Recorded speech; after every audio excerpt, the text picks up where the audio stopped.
DD कशर एहसास कश्मीर।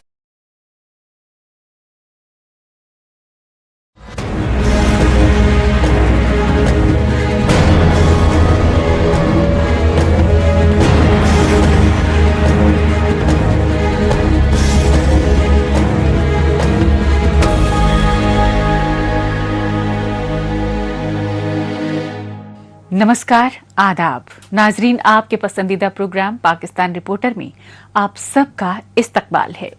आइए Pakistan reporter में ताज़ा तरीन खबरों की शुरुआत करने से पहले डालते हैं एक नजर आज के शुमारे की हेडलाइंस पर।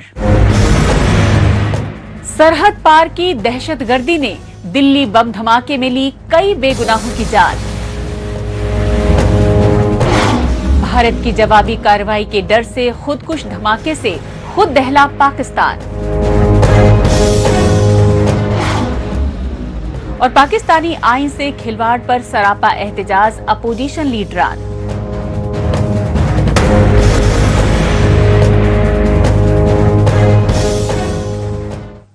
नाजरीन, सबसे पहले बात दिल्ली में लाल किले के पास हुए कार बम धमाके की।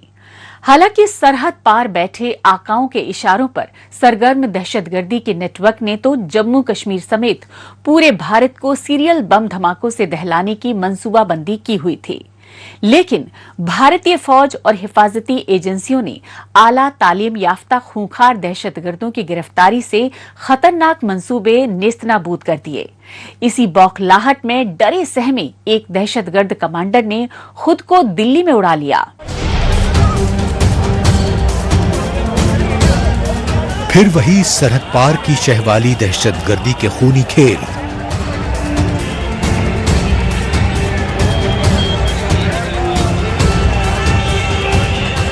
और बेगुनाह इंसानों के बहिमाना कत्लेआम से खौफ व दहशत फैलाने की साजिश रहा दिल्ली कार बम धमाका। पीर के रोज 10 नवंबर की शाम दिल्ली के लाल किले के नजदीक भीड़भाड़ वाले इलाके में किया गया खौफनाक कार बम धमाका सरहद पार बैठे आकाओं के इशारों पर सरगर्म दहशतगर्द कमांडर्स की बुज़दिलाना हरकत रहा। हालांकि खतरनाक शिद्दत के धमाकेखेज मादे से भरी कार में धमाके से जान माल के भारी नुकसानात से हर तरफ चीखों पुकार और अफरा तफरी मच गई। लेकिन धमाके के फौरन बाद दिल्ली पुलिस और खुफिया एजेंसियों समेत इमदादी टीमें पहुंची। लिहाजा बम धमाके में शहीद अफराद और जख्मियों को फिलफौर अस्पताल पहुंचाया गया। तशवीशनाक पहलू ये रहा कि दिल्ली में ये बुज़दिलाना धमाका तब किया गया जब वजीर आजम नरेंद्र मोदी भूटान के दौरे पर गए हुए थे। लिहाजा वजीर आजम नरेंद्र मोदी ने भूटान से ही दिल्ली धमाके के शहीद खानदानों से दिली ताजियत का इजहार किया। लेकिन तहकीकात मुकम्मल होने पर बम धमाके में मुलव्विस दहशतगर्दों और उनके आकाओं को इबरतनाक सजा देने का अज़्म दोहराया। दिल्ली में हुई भयावह घटना ने सभी के मन को व्यथित कर दिया है। मैं पीड़ित परिवारों का दुख समझता हूं। मैं कल रात भर इस घटना की जांच में जुटी सभी एजेंसियों के साथ,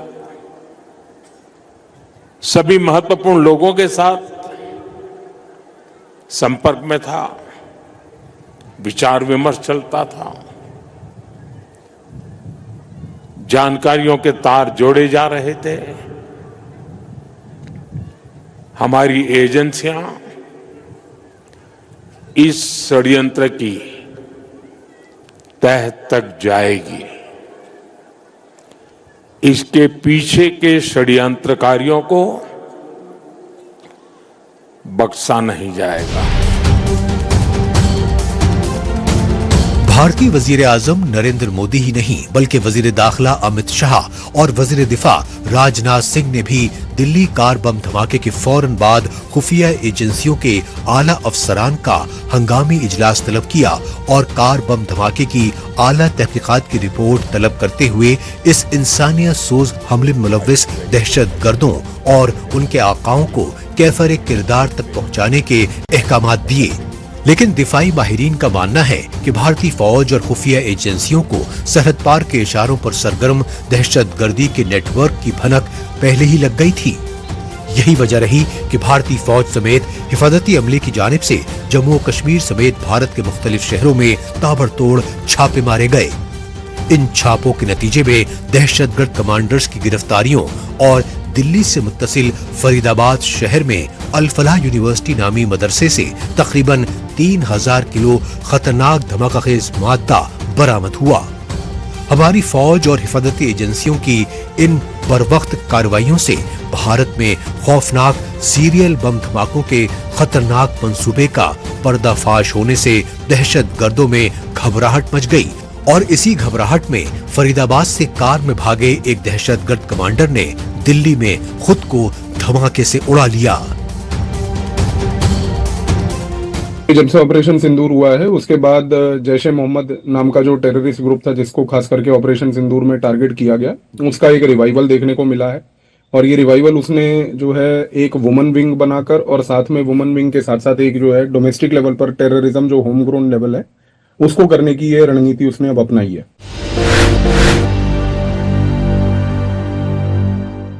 बेसिकली एक रणनीति ये अपनाई है कि भारत ने ऑपरेशन सिंदूर के दौरान जो है पाकिस्तान की खवातीनों को यानी कि वहां की जो वुमन है उनको खास करके टारगेट किया है और इस रीजन से अब जो वुमन है उसको एकदम से राइज होकर भारत के खिलाफ एक बदला लेना है। तो इस तरीके से ये वुमन को रेडिकलाइज कर रहे हैं, उनको उकसाने की कोशिश कर रहे हैं, जिससे कि भारत के अंदर की भी जो मुसलमान औरतें हैं उनको भी यहाँ पर अगर उकसाया जाए तो एक कॉमन थ्रेड के तहत ये लड़ाई लड़ी जा सकती है। पाकिस्तान का सिंपल फिलोसफी ये है कि जो उसने इतनी तंजीमें यहाँ पर बना ली हैं, अब अगर उनका प्रयोग अफगानिस्तान में किसी तरीके से नहीं हो सकता, सेंट्रल एशिया में नहीं हो सकता, कश्मीर में करना मुश्किल है, तो अब वो क्या करे? तो उसको कहीं ना कहीं इन तंजीमों का प्रयोग करना है। बिकॉज उसको ये बात समझ आ चुकी है अगर ये तंजीम हमारे पास घर के अंदर पड़े रहे तो ये घर के अंदर पड़े रहने से हमारे ऊपर ही ये कहीं ना कहीं आक्रमण करेंगे। तो इस रीजन से वो उनको कुछ ना कुछ नए रिवाइवल देता रहता है। जैश ए मोहम्मद ने जैसे हाल ही में एक वुमन विंग बना लिया, तो कुछ ना कुछ करके उनको बिजी और व्यस्त रखेगा, वो कभी भी उनको आइडल और खाली बैठने नहीं देगा। ये कहीं ना कहीं बहुत सारे लार्जर इवेंट से भी कनेक्टेड है। ये एक स्लीपर सेल का जब नेटवर्क बस्ट होता है तो उस समय इस प्रकार की एक्टिविटी के होने के बाद कुछ ना कुछ ऐसी हरकत होती है हमेशा से। और भारत का इतिहास भी ये रहा है कि जब जब उन्होंने कोई बड़े स्लीपर सेल्स को पकड़ा है, जैसे कि सुबह ही फरीदाबाद में इतना बड़ा एक जो सीजर हुआ, उसके बाद एकदम से जो ये बोखलाट में इन्होंने हरकत करी, तो ये कहना कि भाई इसमें पाकिस्तान इंस्टेंटली इन्वॉल्व था, ये तो इन्वेस्टिगेशन बताएगी, बट ये चीज तो प्रूवन है कि पाकिस्तान के द्वारा ये चीज नेटवर्क के तहत की जा रही थी। पाकिस्तान में अभी हाल ही में 27th अमेंडमेंट हुआ है, जिसके बाद पूरे पाकिस्तान के अंदर आर्मी चीफ ने जो पावर को कैप्चर कर लिया है, उसको अटेंशन को डाइवर्ट करने के लिए पाकिस्तान की तरफ से खुद की एक रणनीति है। और इस प्रकार की रणनीतियां वो हमेशा से करता आया है जब जब उसने सिविलियन गवर्नमेंट से पावर को कैप्चर किया। क्योंकि इवेंचुअली पाकिस्तान का जो ओवरऑल व्यवहार है, पाकिस्तान की जो ओवरऑल नजरिया है, पाकिस्तान जो हम उसकी आइडियोलॉजी कहते हैं, उसमें उसने भारत के खिलाफ एक 1000 ईयर की लड़ाई लड़ने की एक रणनीति बना रखी है। तो जितनी मर्जी पैसे की किल्लत हो या कुछ भी हो, वो इवेंचुअली इस लड़ाई को कभी नहीं रोक सकता, क्योंकि अगर ये लड़ाई रोक दी तो फिर पाकिस्तान का एग्जिस्टेंस खत्म हो जाता है। अब रुक करते हैं पाकिस्तान के दारुल हुकूमत इस्लामाबाद का और जायजा लेते हैं पाकिस्तानी फौज और खुफिया एजेंसी ISI की लाशों पर सियासत की दरपर्दा हिकमत अमली की। इस सच्चाई की ताजा मिसाल दिल्ली बम धमाके के दूसरे रोज पाकिस्तान की राजधानी इस्लामाबाद में हुए खुदकुश धमाके से सामने आई। इसी हिकमत अमली के तहत पाकिस्तान ने इस्लामाबाद हमले का इल्जाम भारत और अफगानिस्तान के सर मढ़ने की साजिश की, क्योंकि पाकिस्तानी फौज और कठपुतली PM शहबाज शरीफ हुकूमत भारत के ऑपरेशन सिंदूर में हुई तबाही को अभी भुला नहीं पाई है।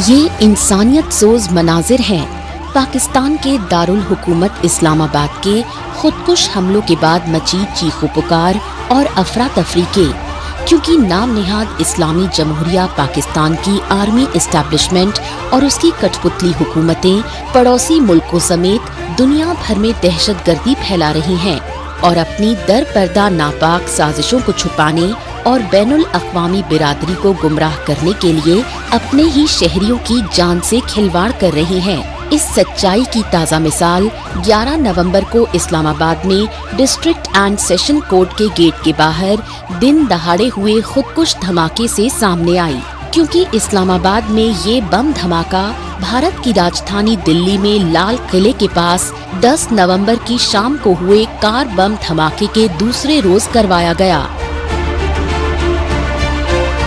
50 का टाइम हो रहा था तो हम प्रेमिसेस में थे, कोर्ट प्रेमिसेस में। वहाँ पे अचानक से एक ज़ोरदार धमाका हुआ। जब धमाका हुआ तो हमने देखा कि उसके साथ ही एक सर कोर्ट प्रेमिसेस के अंदर आके गिर पड़ा। जब सर गिरा तो उसके बाद एक दो बाजू उस बंदे के आगे आकर गिर पड़े और उसके बाद एक भागम दौड़ मच गई कचहरी के अंदर डिस्ट्रिक्ट कोर्ट्स में। फिर जब लगातार हम आगे पीछे भागे दौड़े तो ऊपर जाके फर्स्ट फ्लोर पे जब हमने देखा तो बाहर 2 गाड़ियां रोड पर, मेन रोड पर खड़ी थी। एक के अंदर मुकम्मल तौर पे आग लग चुकी थी और दूसरी गाड़ी वहाँ पे इंडिकेशन में थी। साथ में ही एक पुलिस की मोबाइल खड़ी थी। तो वहाँ पे जब ये इंसिडेंट हुआ तो हमने देखा कि काफ़ी सारे लोग जो हैं वो ज़ख्मी हो गए और काफ़ी सारे लोग जो थे वो सीरियस हो गए। ट्रामाटाइज तो देखें हद से ज़्यादा हुए हम। उसमें एक जो वकील साहब हैं, हमारे दोस्त हैं बड़े प्यारे, उनके साथ आज सुबह ही जब अदालत में मुलाकात हुई तो उनसे हमने कहा था कि जी आप हमें कोई, उनका एक लाइसेंस आया था कि मुलाकात करनी थी, हमें कोई हमारी गैदरिंग रखें आप। तो एक शख्स के साथ जब सुबह 10 बजे आपने मुलाकात की है और 12 बजे आपको पता चलता है कि वो ये दुनिया छोड़ चुका है, तो आप सोचें कि आपके जहन में किस तरह की एक तकलीफ होगी, किस तरह का एक मंजरनामा होगा। अभी कोई 35 मिनट्स हो गए हैं तो हम जो ही गाड़ियाँ पार करके अंदर गए हैं, जस्ट मेन गेट से एंटर हुए हैं तो साथ ही एक ज़ोरदार धमाके की आवाज़ आई है। बहुत बड़ा ब्लास्ट हुआ है और मुड़ के देखा तो बस आग ही आग थी और पार्ट्स ऑफ बॉडी थे बिखरे पड़े, डेड बॉडीज़ थी और शोले आग के बुलंदी पे थे। तो खौफ व रास का मामला था। तो उसके बाद फिर पुलिस आ गई, सिक्योरिटीज़ आ गई, हम साइड पे हो गए। लेकिन बहुत बड़ा ब्लास्ट था, ऐसा लग रहा था कि जैसे लाइक किसी ने बम ब्लास्ट किया हो या बहुत बड़ा धमाका हो। काबिले गौर बात ये रही कि सोची समझी मंसूबाबंदी के तहत इस्लामाबाद में सेशन कोर्ट में खुदकुश हमला अंजाम दिया गया और ये हमला होते ही पाकिस्तानी वजीर आज़म शहबाज शरीफ की हुकूमत की जानिब से भारत और अफगानिस्तान को मुर्दे इल्जाम ठहरा दिया गया। ये महज इत्तेफाक कहा जाए या कोई रियासती हिकमत अमली कि इस्लामाबाद खुदकुश हमले के नतीजे में भी दिल्ली कार बम धमाके की तरह 1 दर्जन अफराद जाँ बहक और 2 दर्जन से ज्यादा जख्मी बताए गए। यहाँ कचहरी के ऊपर एक खुदकुश हमला हुआ है और वो हमला अब आप देख सकते हैं कि जितना यहाँ पे नुकसान हुआ है उसमें अभी तक 12 लोग जो हैं वो शहीद हो चुके हैं और 27 के करीब ज़ख्मी हैं। CCTV फुटेज हमने जो देखी है उसमें वो बिल्कुल अपोजिट जाके खड़ा रहा है और देखता रहा है मुख्तलिफ एंगल से कि किस तरह अंदर जाऊँ। तो आपको पता है यहाँ पे कचहरी में हर बंदा जो जाता है उसकी चेकिंग होती है, तो उस लिहाज से वो अंदर नहीं जा सका। तो उसने फिर अपना नेक्स्ट टारगेट जो है वो पुलिस की गाड़ी को बनाया है। तो ये अब हमने पहली प्रायोरिटी में हम कोशिश कर रहे हैं कि उसको आइडेंटिफाई करें वो कौन है। मैं आपको श्योर कराता हूँ कि हम अगले चंद घंटों में इसको आइडेंटिफाई कर लेंगे। इसका तो ये था कि मैं गेट से बाहर निकला था, कोई क्लाइंट आना था, उसका वेट हो रहा था, तो फिर मैं कोई 5-10 मिनट उधर खड़ा रहा। फिर अचानक ये ब्लास्ट हुआ। फिर मैं उसके बाद तो कोई पता ही नहीं चला क्या हुआ क्या नहीं। एक बड़ा जोरदार धमाका हुआ और ये आवाज़ सुन के हम बाहर निकले तो पता चला कि वहाँ पे शहादतें भी हो चुकी हैं, लोग जख्मी हो चुके हैं, हर तरफ धुआं ही धुआं था, शोर था। तो ये एक दहशतगर्दी का वाक़या था।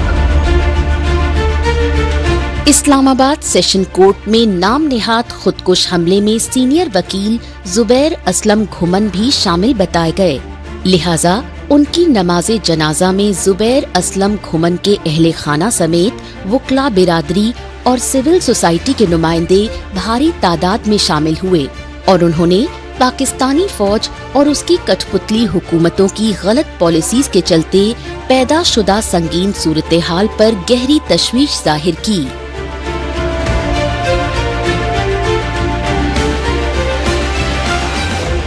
जुबैर घुमन साहब हमारे दोस्त हैं, एडवोकेट सुप्रीम कोर्ट, अभी लाइसेंस उनका आया था।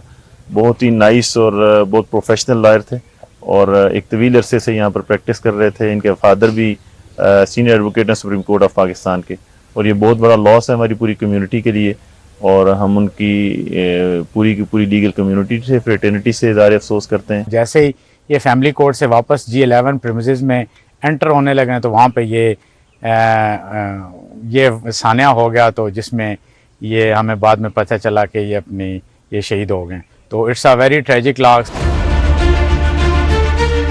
काबिले गौर बात यह है कि इस्लामाबाद हमले की गूंज यूनाइटेड नेशंस में भी सुनाई दी। यूनाइटेड नेशंस ने इस हमले की आला तहकीकात कराने का मुतालबा किया, क्योंकि इस्लामाबाद में इस खुदकुश धमाके के लिए पाकिस्तानी फौज और उसकी कठपुतली हुकूमत पड़ोसी मुल्क अफगानिस्तान के साथ बाहिनी कशीदगी को भी कसूरवार ठहरा रही हैं। यही नहीं, पाकिस्तानी फौज के कठपुतली वजीर दिफा ख्वाजा मोहम्मद आसिफ ने इस्लामाबाद हमले को जंग तक करार दे दिया।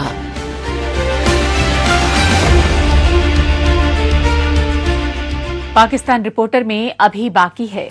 पाकिस्तान में फौजी तानाशाही के तसलसल पर अपोजिशंस में गमो गुस्से का गुबार। लेकिन अभी वक्त है पाकिस्तान रिपोर्टर के खुसूसी सेगमेंट तेज रफ्तार खबरों का। आइए इस सेगमेंट में डालते हैं एक नजर पाकिस्तान के हफ्ते भर की दीगर अहम तरीन खबरों पर। पाकिस्तान में हिज़्ब मुखालिफ सियासी जमात PTI के खैबर पख्तूनख्वा सूबे के नव मुंतखब वजीर आला सुहेल अफरीदी पिछले कई हफ्ते से रावलपिंडी के हंगामी दौरे कर रहे हैं। खैबर पख्तूनख्वा सूबे के वजीर आला सुहेल अफरीदी के इन हंगामी दौरों का वाहिद मकसद रहा रावलपिंडी की अडियाला जेल में कैद अपनी पार्टी के कायद साबिक वजीर आजम इमरान खान से मुलाकात करना। लेकिन तशवीशनाक पहलू ये है कि इस्लामाबाद हाई कोर्ट की जानिब से मुलाकात के अहकामात सादिर किए जाने के बावजूद जेल इंतजामिया सुहेल अफरीदी ही नहीं बल्कि उनकी बहनों और बुकला तक को मिलने नहीं दे रही है। रावलपिंडी की अडियाला जेल की इंतजामिया के इस गैर जिम्मेदाराना रवैये को वजीर आला सुहेल अफरीदी और बैरिस्टर सलमान अकरम राजा ने तौहीन अदालत करार दिया और इसके खिलाफ पूरे पाकिस्तान में एहतजाजी तहरीक चलाने का ऐलान किया। पाकिस्तान में वनडे सीरीज खेलने पहुंची श्रीलंका की क्रिकेट टीम के 8 खिलाड़ियों ने हिफाजती खदशात के पेश नजर वतन वापसी का फैसला ले लिया। इसकी सबसे बड़ी वजह पाकिस्तान की राजधानी इस्लामाबाद के हसास तरीन इलाके में हुआ खुदकुश हमला बताया गया। इस हमले को लेकर डरे सहमे श्रीलंकाई क्रिकेट टीम के 8 खिलाड़ियों ने पाकिस्तान वनडे सीरीज के बाकी मैच खेलने से इनकार कर दिया और वनडे सीरीज के बकिया मैच छोड़कर श्रीलंका लौटने का जहन बना लिया। श्रीलंकाई खिलाड़ियों की वतन वापसी के फैसले पर अड़ियल रवैये को लेकर शदीद फजीहत से बचने के लिए पाकिस्तान क्रिकेट बोर्ड ही नहीं बल्कि श्रीलंका क्रिकेट बोर्ड भी उन्हें सिक्योरिटी के पुख्ता इंतजामात का भरोसा दिला रहा है। इसके अलावा उन खिलाड़ियों को पाबंदियां लगाने की धमकी भी दी जा रही है। लेकिन श्रीलंकाई खिलाड़ी पाकिस्तान में 16 बरस पहले श्रीलंका क्रिकेट टीम पर हुए हमले का हवाला देते हुए अपने फैसले पर अड़ गए हैं। पाकिस्तान की पोर्ट सिटी कराची में शीदी फेस्टिवल मनाया गया। काबिल गौर बात ये रही कि कराची के पसमानदा इलाके मंगो पीर में शीदी बिरादरी की जानिब से शीदी फेस्टिवल का एहतमाम कई बरसों के बाद किया गया। यही वजह रही कि इस फेस्टिवल में सिंध सूबे के मुख्तलिफ समंदरी साहिली इलाके में रिहाइश पजीर शीदी बिरादरी के खानदानों ने बढ़ चढ़कर हिस्सा लिया। इस फेस्टिवल में शीदी बिरादरी की सकाफती पहचान और अजीबो गरीब रिवायात की झलक देखने को मिली, क्योंकि इस फेस्टिवल में ढोल की थाप पर शीदी बिरादरी से जुड़े खानदान नाचते गाते अपने कदीमी तालाब पर पहुंचते हैं, जहां दर्जनों की तादाद में मगरमच्छ रहते हैं। लिहाजा मंगोपीर के तालाब में 200 से ज्यादा मगरमच्छों में सबसे बुजुर्ग मगरमच्छ से शीदी बिरादरी अपनी सलामती और खुशहाली के लिए दुआएं मांगती है। नाजरीन, आखिर में बात पाकिस्तान में गहराते सियासी अदम इस्तेकाम की। हालांकि पाकिस्तान में साबिक वजीर आजम इमरान खान की हुकूमत के फौजी तख्ता पलट के बाद से ही सियासी हंगामा आराई उरूस पर है। लेकिन पाकिस्तानी फौज ने जब से कठपुतली पीएम शहबाज शरीफ की हुकूमत मुसल्लत की, तब से पाकिस्तान में सियासी बहरान लगातार शिद्दत इख्तियार कर रहा है। इसकी असल वजह है पाकिस्तान में गैर एलानिया मार्शल लॉ को तकवियत देने के लिए आइन से बढ़ता खिलवाड़।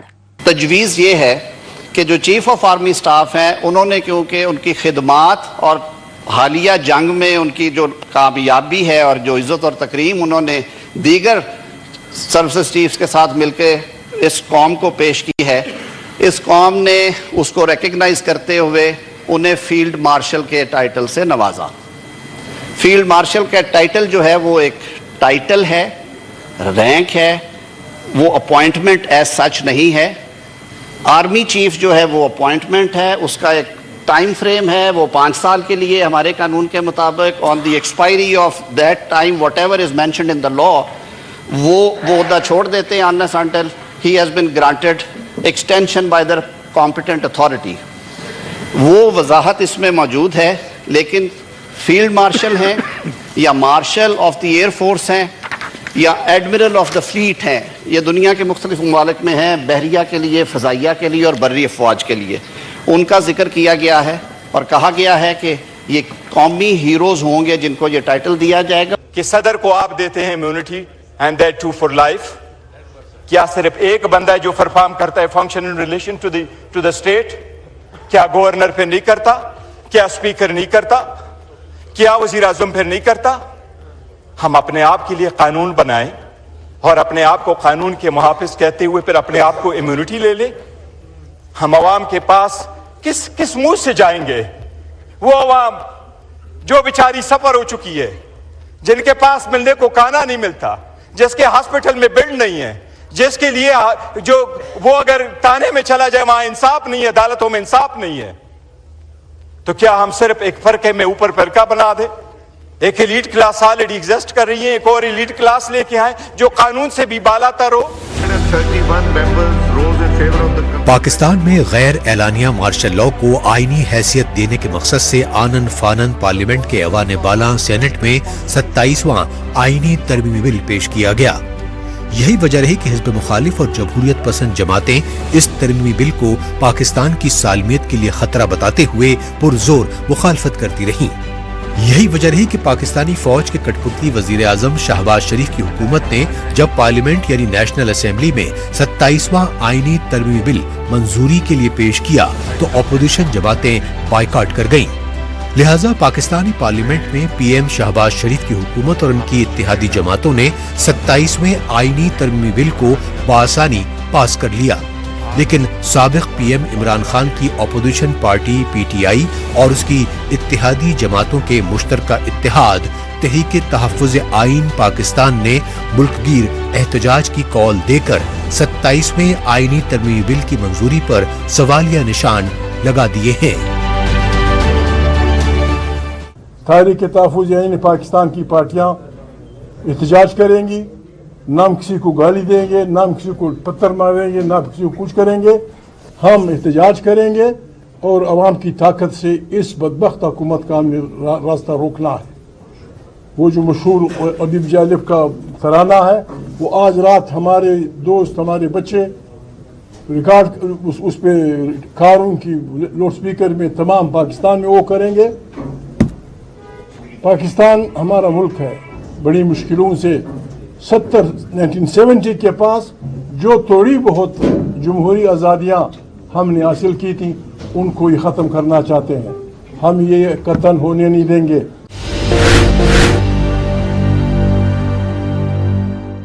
इस पार्लियामेंट को हमने फैसला किया है, हम वहाँ मुल्क की तमाम सफ़ीरों से मुलाकात करेंगे, हम तमाम सफ़ीरों को खतूत लिखेंगे, उनके लिए दावत का इंतज़ाम करेंगे और उन्हें हम साफ कह देंगे कि आपने जो भी मुआहदे इस गैर नुमाइंदा हुकूमत के साथ किए हैं, पाकिस्तान के अवाम को वो कबूल नहीं है।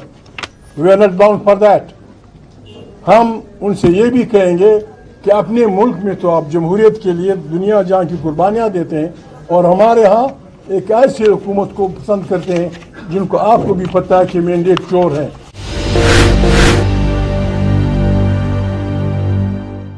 अक़वाम मुत्तहिदा का इदारा कहता है कि पाकिस्तान के 45% लोग गुर्बत के उससे नीचे हैं। ये नेहरू बंसरी बजा रहे हैं। इतने हम नाअहल हो गए हैं। कल इत्ला आई कि यहाँ धमाका हुआ है और मासूम इंसान मरे हैं। क्या आसमान गिरता कि अगर पार्लियामेंट का इजलास मुलतवी कर दिया जाता? क्या आसमान गिरता कि एक बड़ा वो जुल्म हुआ है, हमारे बच्चे मरे हैं। परसों दिल्ली में धमाका हुआ। आप अफगानिस्तान के साथ जंग के तैयार पागल हो गए हो?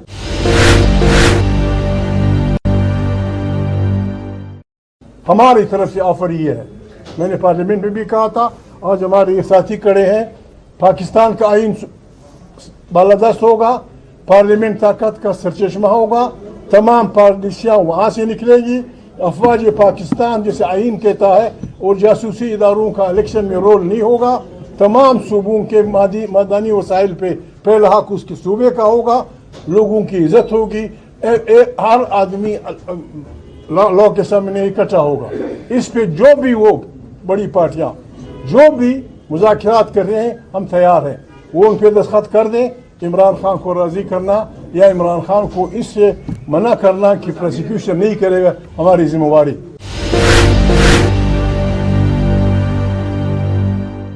और अगर आप चोरी भी करेंगे, हमारे बच्चों को भी मारेंगे, हमारे माँ बहन बेटियों की बेइज्जतियाँ करेंगे, हमारे छोटे छोटे बच्चों के कपड़े उतारेंगे, हम ऐसा को करने नहीं देंगे। कतअन आपका हम जीना हराम कर देंगे। गली कूचों में हर जगह हम ये मंजूर नहीं है। हम ये गाने गाएंगे हर जुमे की तारीख के जब वो उठेगी, बिल्कुल गिलगित बल्तिस्तान से लेकर सिंध के रेगिस्तानों तक, फिर आप देखेंगे ऐसी हाल होगा। एक तरीका ये है, मैं वकील नहीं हूँ, ये वकला बैठे हैं, मैंने शाम को भी कहा था, हम जुडिशरी के उन जजों से रिक्वेस्ट करते हैं जो आइन की बालादस्ती पे यकीन रखते हैं कि आइन की इंटरप्रिटेशन आप करते हैं, प्लीज मेहरबानी करें, वक्त ज़ाया ना करें, come and stop this illegitimate government. गैर नुमाइंदा हुकूमत, गैर जिम्मेदार हुकूमत, एक कलम से आप उसे फारिग कर सकते हैं कि यह हुकूमत वो नहीं कर सकती। इसके साथ ही पाकिस्तान रिपोर्टर का आज का ये एपिसोड अब यहीं इख्तिताम पजीर होता है।